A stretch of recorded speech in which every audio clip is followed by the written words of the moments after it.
Book 12. The Sirens, Scylla and Charybdis, the Cattle of the Sun. After we were clear of the river Oceanus and had got out into the open sea, we went on till we reached the Aeaean island, where there is dawn and sunrise as in other places. We then drew our ship onto the sands and got out of her onto the shore, where we went to sleep and waited till day should break.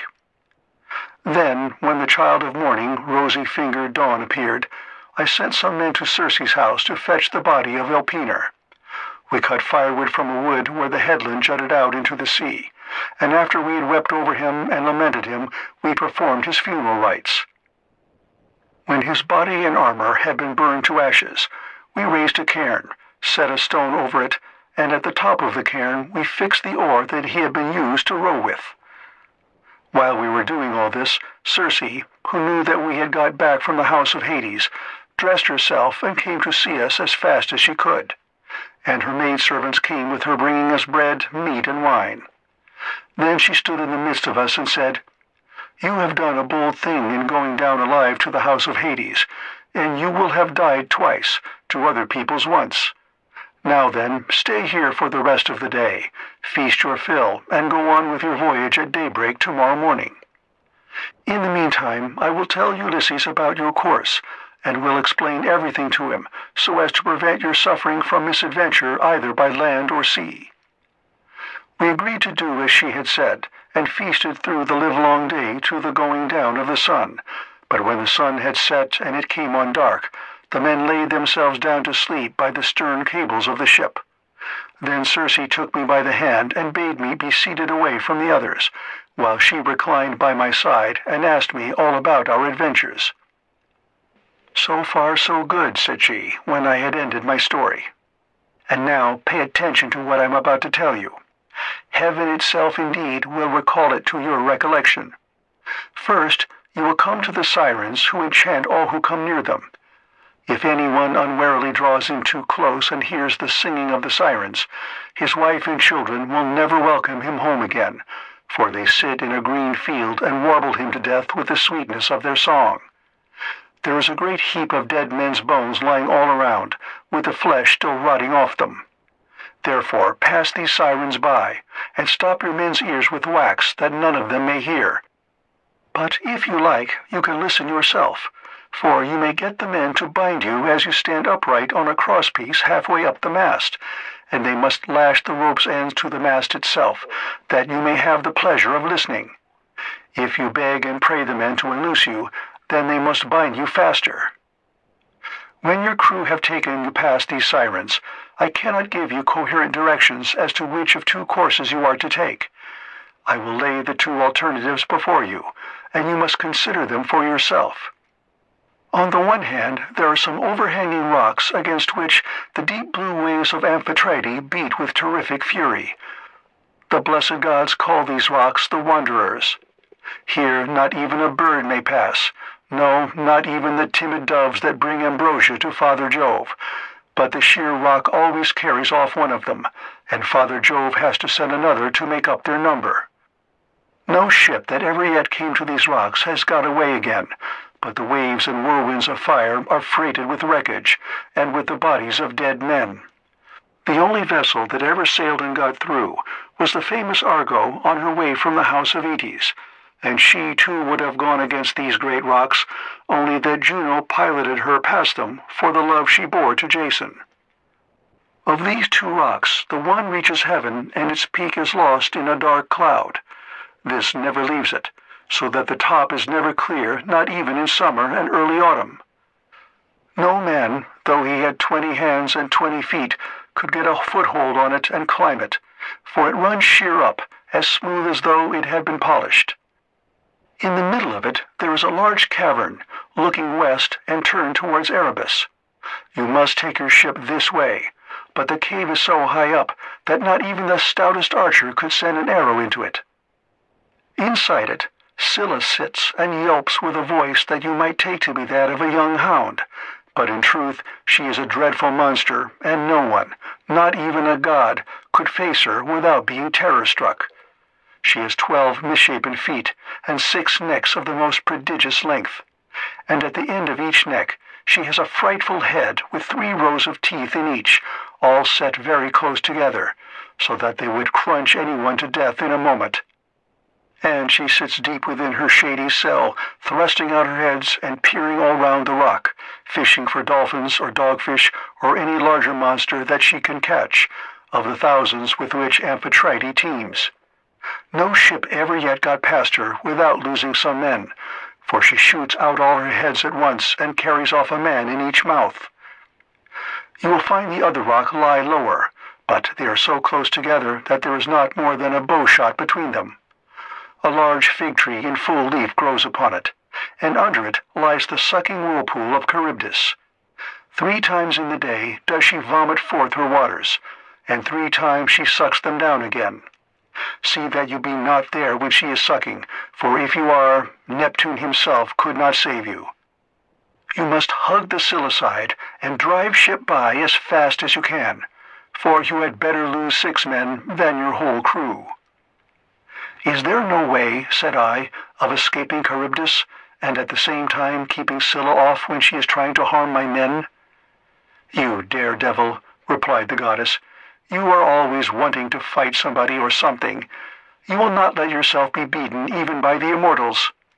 For Scylla is not mortal.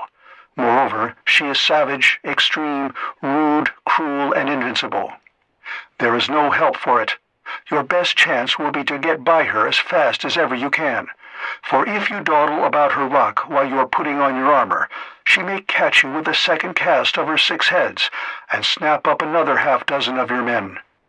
So drive your ship past her at full speed, and roar out lustily to Crataeis, who is Scylla's dam, bad luck to her.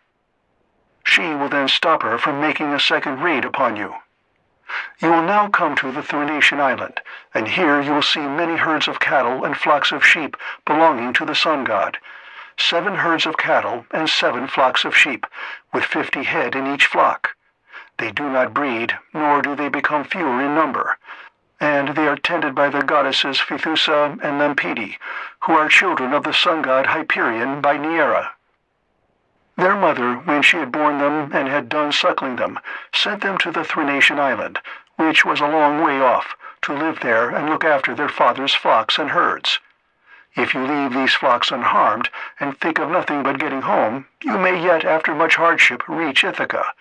But if you harm them, then I forewarn you of the destruction both of your ship and of your comrades. And even though you may yourself escape, you will return late, in bad plight, after losing all your men." Here she ended, and dawn enthroned in gold began to show in heaven, whereon she returned inland. I then went on board and told my men to loose the ship from her moorings. So they at once got into her, took their places, and began to smite the grey sea with their oars. Presently the great and cunning goddess Circe befriended us with a fair wind that blew dead aft, and stayed steadily with us, keeping our sails well filled, so we did whatever wanted doing to the ship's gear, and let her go as wind and helmsman headed her. Then, being much troubled in mind, I said to my men, "My friends, it is not right that 1 or 2 of us alone should know the prophecies that Circe has made me. I will therefore tell you about them, so that whether we live or die, we may do so with our eyes open. First, she said we were to keep clear of the sirens, who sit and sing most beautifully in a field of flowers. But she said I might hear them myself, so long as no one else did. Therefore, take me and bind me to the crosspiece halfway up the mast. Bind me as I stand upright, with a bond so fast that I cannot possibly break away, and lash the rope's ends to the mast itself. If I beg and pray you to set me free, then bind me more tightly still." I had hardly finished telling everything to the men before we reached the island of the 2 sirens, for the wind had been very favorable. Then all of a sudden it fell dead calm. There was not a breath of wind nor ripple upon the water, so the men furled the sails and stowed them. Then, taking to their oars, they whitened the water with the foam they raised in rowing. Meanwhile, I took a large wheel of wax and cut it up small with my sword. Then I kneaded the wax in my strong hands till it became soft, which it soon did between the kneading and the rays of the sun god's son of Hyperion. Then I stopped the ears of all my men, and they bound me hands and feet to the mast as I stood upright on the crosspiece. But they went on rowing themselves. When we had got within earshot of the land, and the ship was going at a good rate, the sirens saw that we were getting inshore and began with their singing. "Come here," they sang, "renowned Ulysses, honor to the Achaean name, and listen to our two voices. No one ever sailed past us without staying to hear the enchanting sweetness of our song, and he who listens will go on his way not only charmed, but wiser, for we know all the ills that the gods laid upon the Argives and the Trojans before Troy, and can tell you everything that is going to happen over the whole world." They sang these words most musically, and as I longed to hear them further, I made signs by frowning to my men that they should set me free. But they quickened their stroke, and Eurylochus and Perimedes bound me with still stronger bonds, till we had got out of hearing of the sirens' voices. Then my men took the wax from their ears and unbound me. Immediately after we had got past the island, I saw a great wave from which spray was rising, and I heard a loud roaring sound. The men were so frightened that they loosed hold of their oars, for the whole sea resounded with the rushing of the waters. But the ship stayed where it was, for the men had left off rowing. I went round, therefore, and exhorted them man by man not to lose heart. "My friends," said I, "this is not the first time that we have been in danger, and we are in nothing like so bad a case as when the Cyclops shut us up in his cave. Nevertheless, my courage and wise counsel saved us then, and we shall live to look back on all this as well. Now, therefore, let us all do as I say, trust in Jove, and row on with might and main. As for you, coxswain, these are your orders. Attend to them, for the ship is in your hands. Turn her head away from these steaming rapids and hug the rock, or she will give you the slip and be over yonder before you know where you are, and you will be the death of us." So they did as I told them, but I said nothing about the awful monster Scylla, for I knew the men would not go on rowing if I did, but would huddle together in the hold. In one thing only did I disobey Circe's strict instructions. I put on my armor. Then, seizing two strong spears, I took my stand on the ship's bows, for it was there that I expected first to see the monster of the rock, who was to do my men so much harm.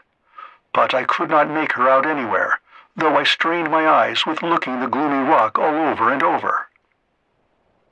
Then we entered the straits in great fear of mind, for on the one hand was Scylla, and on the other dread Charybdis kept sucking up the salt water.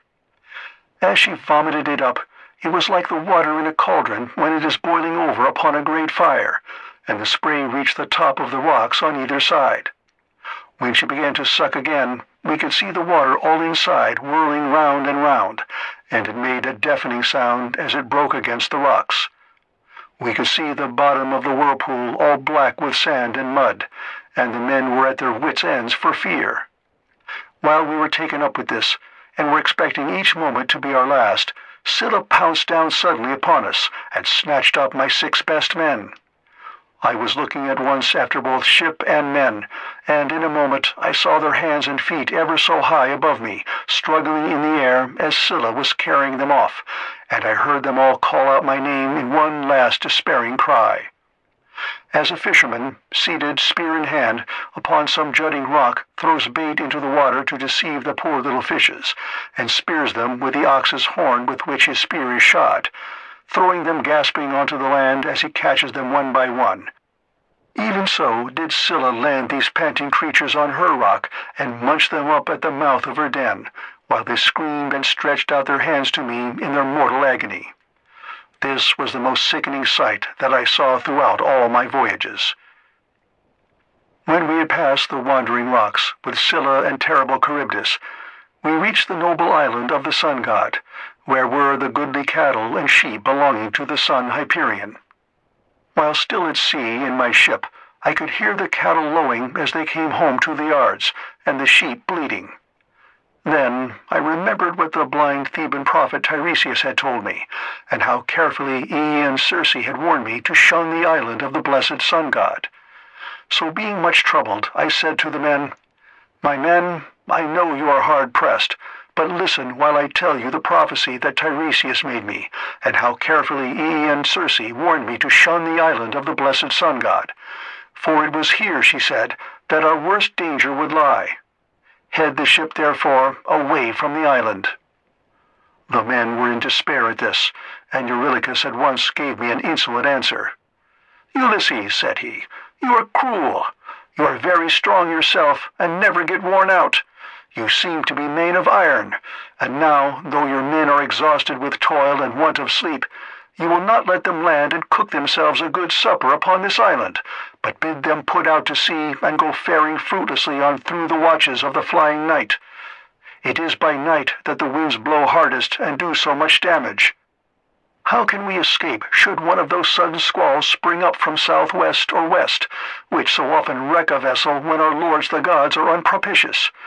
Now, therefore, let us obey the behests of night and prepare our supper here hard by the ship. Tomorrow morning we will go on board again and put out to sea." Thus spoke Eurylochus, and the men approved his words. I saw that heaven meant us mischief, and said, "You force me to yield, for you are many against one. But at any rate, each one of you must take his solemn oath that if he meet with a herd of cattle or a large flock of sheep, he will not be so mad as to kill a single head of either, but will be satisfied with the food that Circe has given us." They all swore as I bade them, and when they had completed their oath, we made the ship fast in a harbor that was near a stream of fresh water, and the men went ashore and cooked their suppers. As soon as they had had enough to eat and drink, they began talking about their poor comrades whom Scylla had snatched up and eaten. This set them weeping, and they went on crying till they fell off into a sound sleep. In the third watch of the night, when the stars had shifted their places, Jove raised a great gale of wind that flew a hurricane, so that land and sea were covered with thick clouds, and night sprang forth out of the heavens. When the child of morning, rosy-fingered Dawn, appeared, we brought the ship to land and drew her into a cave wherein the sea-nymphs hold their courts and dances, and I called the men together in council. "My friends," said I, "we have meat and drink in the ship. Let us mind, therefore, and not touch the cattle, or we shall suffer for it.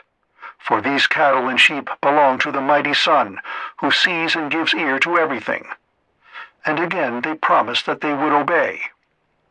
For a whole month the wind blew steadily from the south, and there was no other wind but only south and east. As long as corn and wine held out, the men did not touch the cattle when they were hungry.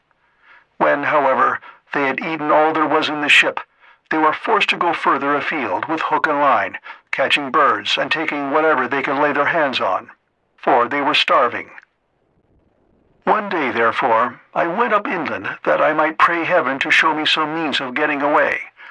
When I had gone far enough to be clear of all my men, and had found a place that was well sheltered from the wind, I washed my hands and prayed to all the gods in Olympus, till by and by they sent me off into a sweet sleep. Meanwhile, Eurylochus had been giving evil counsel to the men. "Listen to me," said he, "my poor comrades. All deaths are bad enough, but there is none so bad as famine. Why should not we drive in the best of these cows and offer them in sacrifice to the immortal gods? If we ever get back to Ithaca, we can build a fine temple to the sun god and enrich it with every kind of ornament. If, however, he is determined to sink our ship out of revenge for these homed cattle, and the other gods are of the same mind, I, for one, would rather drink salt water once for all and have done with it, than be starved to death by inches in such a desert island as this is." Thus spoke Eurylochus, and the men approved his words. Now the cattle, so fair and goodly, were feeding not far from the ship. The men, therefore, drove in the best of them, and they all stood round them saying their prayers and using young oak shoots instead of barley meal, for there was no barley left. When they had done praying, they killed the cows and dressed their carcasses. They cut out the thigh bones, wrapped them round in 2 layers of fat, and set some pieces of raw meat on top of them. They had no wine with which to make drink offerings over the sacrifice while it was cooking, so they kept pouring on a little water from time to time while the inward meats were being grilled. Then, when the thigh bones were burned and they had tasted the inward meats, they cut the rest up small and put the pieces upon the spits. By this time my deep sleep had left me, and I turned back to the ship and to the seashore. As I drew near, I began to smell hot roast meat, so I groaned out a prayer to the immortal gods. "Father Jove," I exclaimed, "and all you other gods who live in everlasting bliss, you have done me a cruel mischief by the sleep into which you have sent me. See what fine work these men of mine have been making in my absence." Meanwhile, Lampeter went straight off to the sun and told him we had been killing his cows, whereon he flew into a great rage, and said to the immortals, "Father Jove, and all you other gods who live in everlasting bliss, I must have vengeance on the crew of Ulysses' ship. They have had the insolence to kill my cows, which were the one thing I loved to look upon, whether I was going up heaven or down again. If they do not square accounts with me about my cows, I will go down to Hades and shine there among the dead." "Sun," said Jove, "go on shining upon us gods and upon mankind over the fruitful earth. I will shiver their ship into little pieces with a bolt of white lightning as soon as they get out to sea." I was told all this by Calypso, who said she had heard it from the mouth of Mercury. As soon as I got down to my ship and to the seashore, I rebuked each one of the men separately, but we could see no way out of it, for the cows were dead already. And indeed, the gods began at once to show signs and wonders among us, for the hides of the cattle crawled about, and the joints upon the spits began to low like cows, and the meat, whether cooked or raw, kept on making a noise just as cows do. For 6 days my men kept driving in the best cows and feasting upon them, but when Jove the son of Saturn had added a 7th day, the fury of the gale abated. We therefore went on board, raised our masts, spread sail, and put out to sea. As soon as we were well away from the island and could see nothing but sky and sea, the son of Saturn raised a black cloud over our ship, and the sea grew dark beneath it. We did not get on much further, for in another moment we were caught by a terrific squall from the west that snapped the forestays of the mast so that it fell aft, while all the ship's gear tumbled about at the bottom of the vessel. The mast fell upon the head of the helmsman in the ship's stern, so that the bones of his head were crushed to pieces, and he fell overboard as though he were diving, with no more life left in him. Then Jove let fly with his thunderbolts, and the ship went round and was filled with fire and brimstone as the lightning struck it. The men all fell into the sea. They were carried about in the water round the ship, looking like so many seagulls, but the god presently deprived them of all chance of getting home again. I stuck to the ship till the sea knocked her sides from her keel, which drifted about by itself, and struck the mast out of her in the direction of the keel. But there was a backstay of stout ox thong still hanging about it, and with this I lashed the mast and keel together, and getting astride of them was carried wherever the winds chose to take me. The gale from the west had now spent its force, and the wind got into the south again, which frightened me, lest I should be taken back to that terrible whirlpool of Charybdis. This, indeed, was what actually happened, for I was borne along by the waves all night, and by sunrise had reached the rock of Scylla and the whirlpool. She was then sucking down the salt sea water, but I was carried aloft toward the fig tree, which I caught hold of and clung on to like a bat. I could not plant my feet anywhere so as to stand securely, for the roots were a long way off, and the boughs that overshadowed the whole pool were too high, too vast, and too far apart for me to reach them. So I hung patiently on, waiting till the pool should discharge my mast and raft again, and a very long while it seemed. A juryman is not more glad to get home to supper after having been long detained in court by troublesome cases than I was to see my raft beginning to work its way out of the whirlpool again. At last I let go with my hands and feet, and fell heavily into the sea, hard by my raft, on which I then got, and began to row with my hands. As for Scylla, the father of gods and men would not let her get further sight of me, otherwise I should have certainly been lost. Hence I was carried along for 9 days, till on the 10th night the gods stranded me on the Ogygian island, where dwells the great and powerful goddess Calypso. She took me in and was kind to me, but I need say no more about this, for I told you and your noble wife all about it yesterday, and I hate saying the same thing over and over again. End of Book 12.